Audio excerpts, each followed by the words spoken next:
हाँ तो देखें प्यारे भैया बहनों, अवकलन के अनुप्रयोग से कल सवाल लगवाए थे आपको। ये पुनः उसी क्रम में अब क्वेश्चन नंबर 5 दिया है कि हवा के बुलबुले की त्रिज्या 0.5 सेमी प्रति सेकंड की दर से वृद्धि हो गई है। हवा के बुलबुले की त्रिज्या में 0.5 सेमी प्रति सेकंड की दर से वृद्धि हो रही है, तो बुलबुले का आयतन किस दर से बढ़ रहा है, जबकि बुलबुले की त्रिज्या 2 सेमी है। अब इसको कैसे हल करेंगे तो देखें, यहाँ हल लिखेंगे। अब इसके बाद दिया गया है कि बुलबुले की त्रिज्या में वृद्धि दर इतना हो रहा है, तो उसके आयतन में कितना वृद्धि दर होगा। तो मानेंगे कि माना बुलबुले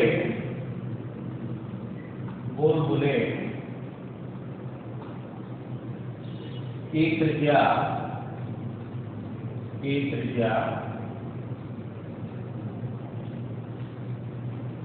R तथा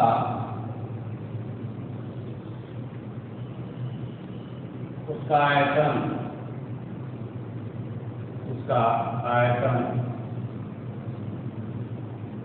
V है,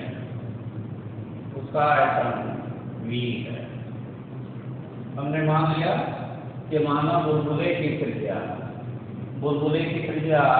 तथा उसका आयतन V है। अब क्या दिए हैं, हवा के बुलबुले की त्रिज्या 0.5 सेमी प्रति सेकंड की दर से वृद्धि हो रही है। ये वृद्धि दर दिया गया है त्रिज्या में, तो इसको लिखेंगे dr/dt। अब dr/dt बराबर 0.5 सेमी प्रति सेकंड हो गया। ये हो गया dr/dt की वैल्यू a हो गई। जब अब हमको क्या ज्ञात करना है, ये त्रिज्या की वृद्धि दर दी गई, तो dr/dt हो गया। और क्या पूछा जा रहा है, बुलबुले का आयतन किस दर से बढ़ रहा है। तो आयतन को v से दर्शाए हैं, अर्थात dv/dt, तो यह dv/dt। अब यह पूछा जा रहा है, ठीक है, यह dv/dt यही पूछा गया है। और क्या दिया है, बुलबुले की त्रिज्या 2 सेमी। अब यहाँ r बराबर 2 सेमी, ये हो गया। अब हवा का बुलबुला, तो जो हवा का बुलबुला हुआ वह गोलाकार हुआ, हवा का बुलबुला गोलाकार हुआ, इस नाते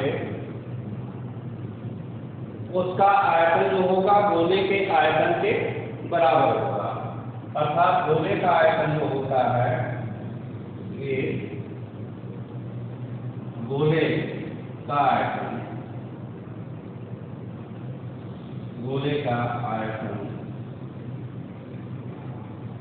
हो गया 4/3 और πr3, ये हो गया। अगर गोले का आयतन इसको v दर्शाए तो v बराबर 4/3 πr3 हो गया, ठीक। अब इसको हमको क्या ज्ञात करना है, आयतन में वृद्धि दर dv/dt, तो dv/dt ज्ञात करना है, तो इसको t के सापेक्ष अवकलन करेंगे।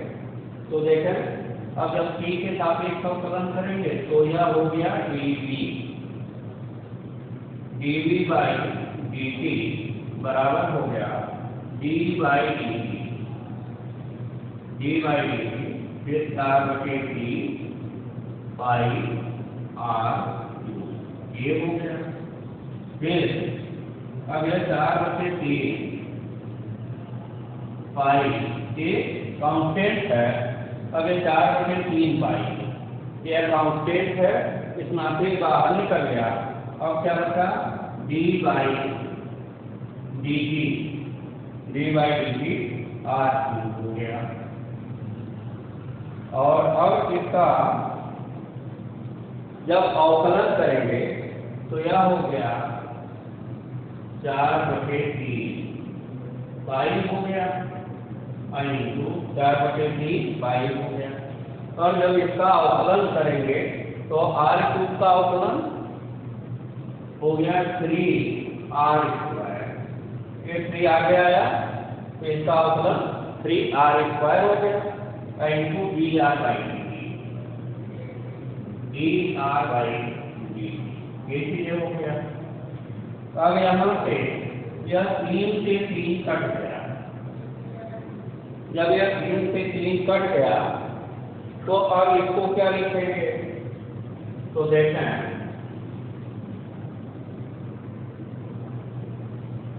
तो लिखेंगे अब यहाँ कि dv/dt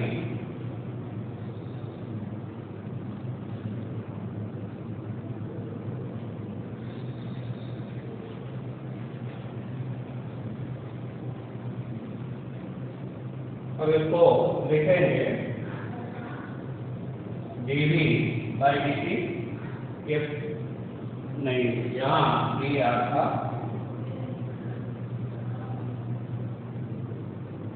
अब हम क्या करेंगे? अब यह dv/dt देखें तो हो गया dv/dt। अब यह dv/dt बराबर क्या हो गया? 4 पाई r²। अब यहाँ हो गया 3 से 3 कट गया 4 पाई r² और इंटू dr/dt ये चीजें हो गया। और अब इसके बाद मान को रखते हैं तो क्या हो गया? ये 4 पाई हो गया इंटू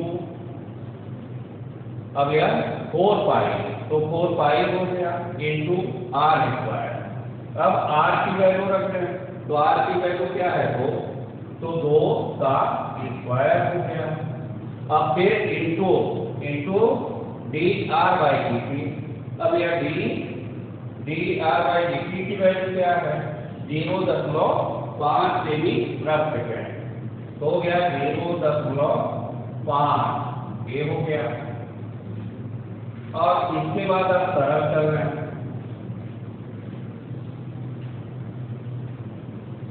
तो अब यहाँ लिखेंगे 4 पाई इंटू 2 का वर्ग 4 फिर इंटू 0.5 ये ठीक। अब क्या करेंगे? अब हो गया 4 चौका 16 4 चौका 16 और 25 80 हो गया 4 चौका 16 बटे 80 और दशमलव एक स्थान पर लगेगा तो अब यह एक स्थान के बाद दशमलव यह लगेगा तो 8 क्या हो गया? यह 8.05 हो गया। और यह आयतन है। अब यह dv/dt तो v तो v आयतन तो आयतन को लिखेंगे सेमी क्यूब अब t तो इसको लिखेंगे तो आयतन का वृद्धि निकल गया अर्थात dv/dt तो dv/dt की वैल्यू क्या हो गई? ये 8.05 सेमी क्यूब प्रति सेकेंड। एक क्वेश्चन नंबर ऐसे 5वां हो गया। आप देखें आगे इसी तरह से आप हल करेंगे। मान लीजिए कोई क्वेश्चन है जैसे दिया गया है 7वां क्वेश्चन। अब इनको कैसे हल करेंगे देखें।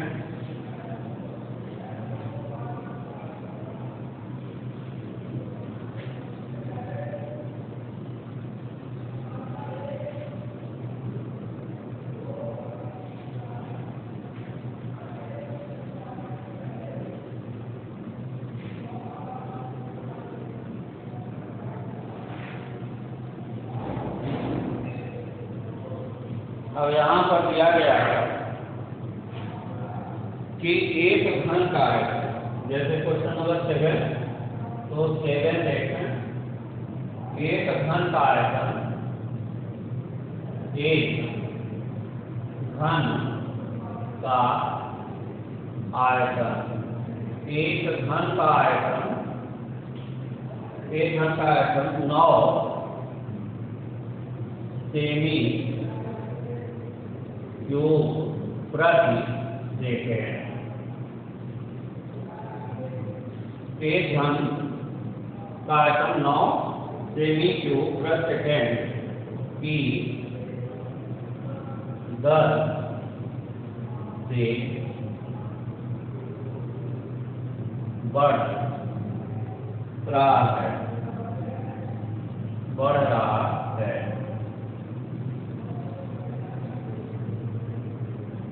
इसके संपूर्ण पृष्ठ, इसके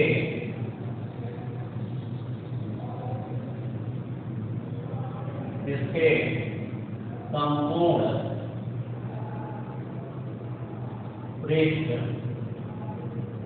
इसके संपूर्ण पृष्ठ में वृद्धि की दर, वृद्धि की दर ज्ञात कीजिए, वृद्धि की दर ज्ञात कीजिए, वृद्धि की दर ज्ञात कीजिए। यदि कोर की लंबाई, यदि कोर की लंबाई, कोर की लंबाई 10 सेमी है, 10 सेमी है। फिर क्वेश्चन नंबर 7वां है, तो देखें क्या दिया है, एक घन का आयतन, अब एक घन का आयतन 9 सेमी क्यूब प्रति सेकेंड की दर से बढ़ रहा है। इसके संपूर्ण पृष्ठ में वृद्धि की दर ज्ञात कीजिए यदि कोर की लंबाई 10 सेमी हो। तो यह घन दिया गया है, तो घन की भुजा को हम मानेंगे। यहाँ लिखेंगे हम, तो लिखेंगे कि माना घन की, माना घन की कोर, माना घन की भुजा, ठीक है, माना घन की भुजा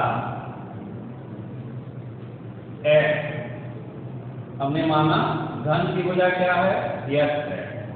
फिर घन का आयतन, तो घन का आयतन v तथा घन का संपूर्ण पृष्ठ, घन का संपूर्ण पृष्ठ यह है। ठीक, अब हमने क्या माना घन की भुजा x, घन का आयतन v तथा घन का संपूर्ण पृष्ठ s है। ये चीजें हुआ, ठीक है। अब इसके बाद क्या करेंगे, तो एक घन का आयतन 9 सेमी क्यूब प्रति सेकेंड की दर से बढ़ रहा है। तो आयतन कितने सेमी प्रति सेकेंड की दर से बढ़ रहा है, अर्थात क्या दिया गया है कि dV बाई dt। अब यहाँ दिया गया है कि घन का आयतन इतने घन सेमी प्रति सेकेंड की दर से बढ़ रहा है। तो घन का आयतन यानी dV बाई dt हो गया 9 सेमी क्यूब प्रति सेकेंड, ये हो गया dV बाई dt की वैल्यू, ठीक है। घन का आयतन 9 घन सेमी प्रति सेकेंड की दर से बढ़ रहा है, अर्थात dV बाई dt हो गया 9 घन सेमी प्रति सेकेंड बढ़ रहा है। इसके संपूर्ण पृष्ठ में वृद्धि की दर ज्ञात कीजिए। अब संपूर्ण पृष्ठ में वृद्धि की दर ज्ञात करना, यानी dF by D T, D X by D T, इसको ज्ञात करना है, ये हमको ज्ञात करना है। और फिर क्या, यदि कोण की लंबाई 10 सेमी, यानी घन की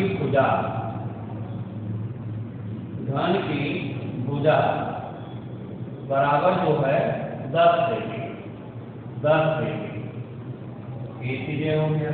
ठीक, तो अब हम क्या करेंगे, घन का आयतन दिया गया है, घन का आयतन दिया गया है, तो घन का आयतन का सूत्र हम लिख देंगे। तो देखें अब घन का आयतन, घन का आयतन जो होगा भुजा का घन होगा, घन का आयतन बराबर क्या होगा, घन का आयतन बराबर भुजा का घन हो गया। तो आयतन को क्या हम मानेगी, तो V बराबर एक्स क्यूब, V बराबर एक्स क्यूब हो गया। आयतन V हुआ और घन की भुजा क्या है, एक्स क्यूब। अब इसको हम t के सापेक्ष अवकलन करेंगे, तो यह हो गया t के सापेक्ष जब अवकलन करेंगे तो हो गया dv बाई dt। ठीक है, अब यह क्या होगा, dv बाई dt बराबर d बाई dt और x का क्यूब हो गया। ठीक, अर्थात जब इसको अवकलन करेंगे तो क्या होगा, 3 आगे आएगा, 3x स्क्वायर, और क्या होगा dx बाई dt। ठीक, अर्थात क्या निकला, dv बाई dt बराबर हो गया 3x square into dx by dt। अब dv बाई dt, तो dv बाई dt की वैल्यू क्या है, dv बाई dt की वैल्यू 9 सेमी क्यूब प्रति सेकेंड।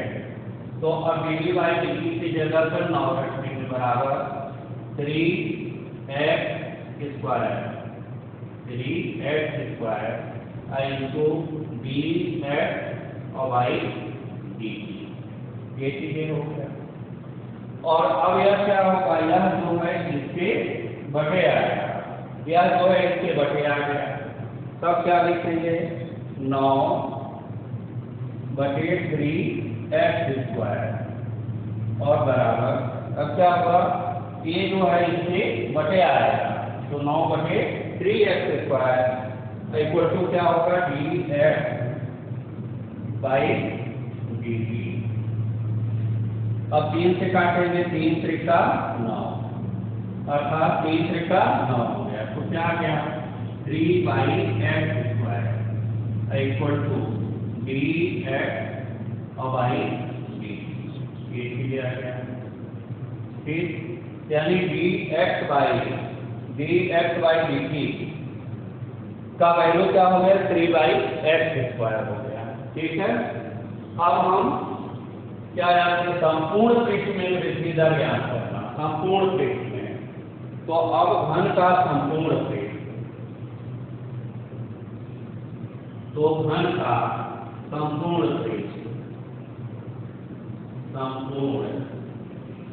घन का संपूर्ण पृष्ठ क्या होगा, 6 अवले भुजा स्क्वायर, भुजा का स्क्वायर, अर्थात संपूर्ण पृष्ठ को घन का संपूर्ण पृष्ठ को किससे दर्शाएंगे, यश से, यह हो गया यश और बराबर 6x स्क्वायर। ठीक है, तो x बराबर 6x स्क्वायर। अब यह इतना नोट करें,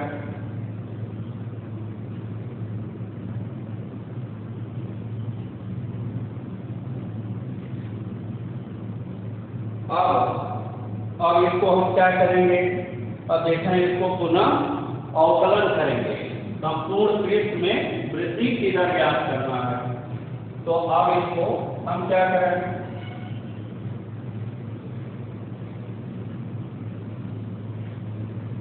तो देखें इसको हम t के सापेक्ष, अब इसको t के सापेक्ष अवकलन करें तो क्या होगा, यह होगा dx बाई dt, ठीक है।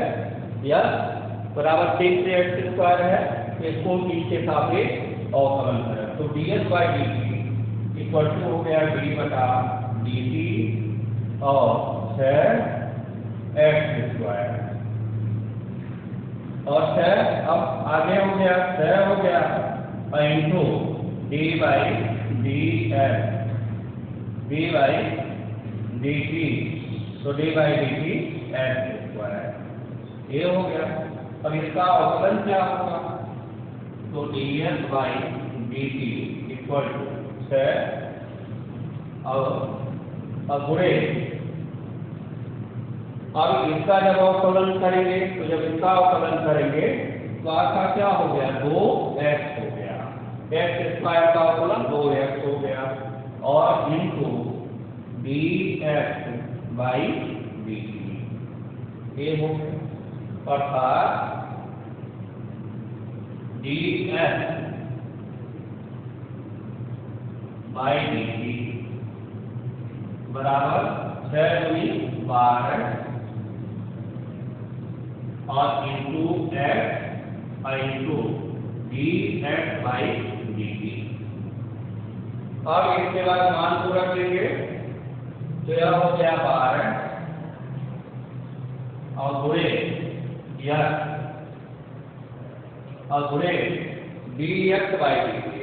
अब यह D X by D T की वैल्यू क्या हो गई, D X by D T की value 3 by X square, 3 by X square, ठीक। और यहाँ से x से एक्स स्क्वायर काट देंगे, अब बचेगा क्या x, अर्थात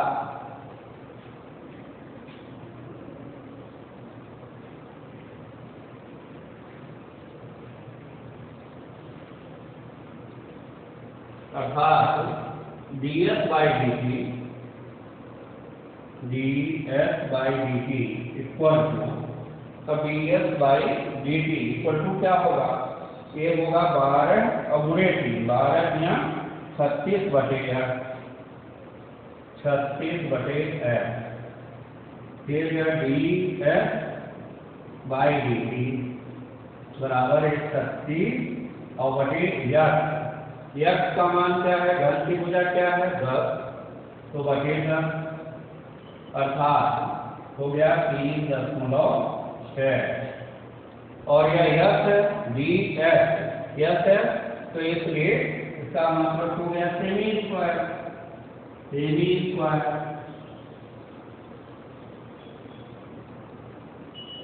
स्क्वायर और प्लस सेकेंड,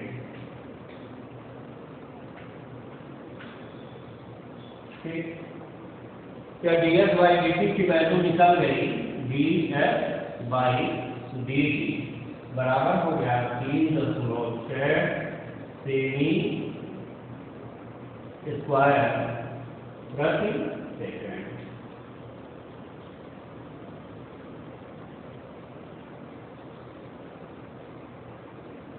तो इस तरह से प्यारे भैया वालों ऐसे हम हल करेंगे, फिर आगे कल आपको बताएंगे। धन्यवाद।